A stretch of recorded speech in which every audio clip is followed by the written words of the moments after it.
For more than 4 hours, Secret Service Director Kimberly Cheatle faced an avalanche of attacks from both Republicans and Democrats in Congress. Well, look, I believe, Director Cheatle, that you should resign. Not only should you resign, if you refuse to do so, President Biden needs to fire you. Cheatle, forced to appear by subpoena, attempted to take the blame for the security lapses that led to the attempted assassination of former President Donald Trump. We must learn what happened, and I will move heaven and earth to ensure that an incident like July 13th does not happen again. But instead, she left many members of Congress frustrated. You're full of today. You're just being completely dishonest. Pressing for answers. Was there ever a moment where the Secret Service actually considered pausing the rally? The Secret Service would have paused the rally had they known or been So the answer is told no. it was an actual threat. The answer is no. Correct? I can speak to you in generalities. No, I don't want generalities. I want specifics. Unable to answer basic questions, like when the gunman got on the roof and what he had with him. Was the gun already on the roof, or did the shooter carry the gun up with him?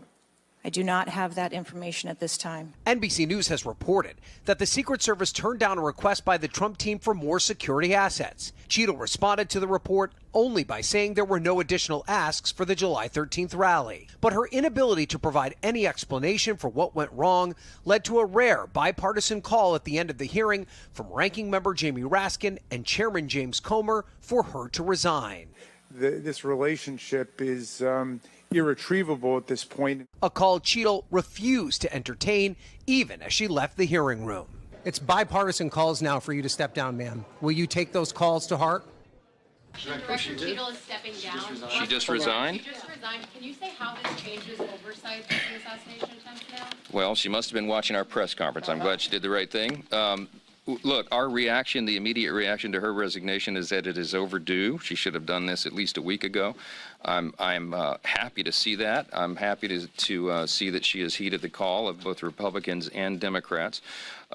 Now we have to pick up the pieces. We have to rebuild the American people's faith and trust in the Secret Service as an agency. It has an incredibly important responsibility in protecting presidents, former presidents, and other officials in the executive branch, and we've got a lot of work to do. The task force that we'll be putting together is going to be very important. As I said, they have 3 responsibilities: to investigate what happened, the debacle that happened 2 Saturdays ago, to hold those accountable. It certainly was the director, Cheatle, but there may be others in the line of authority who are also culpable in what happened and the errors and mistakes there. And finally, to ensure that those mistakes do not happen again. The stakes are too high.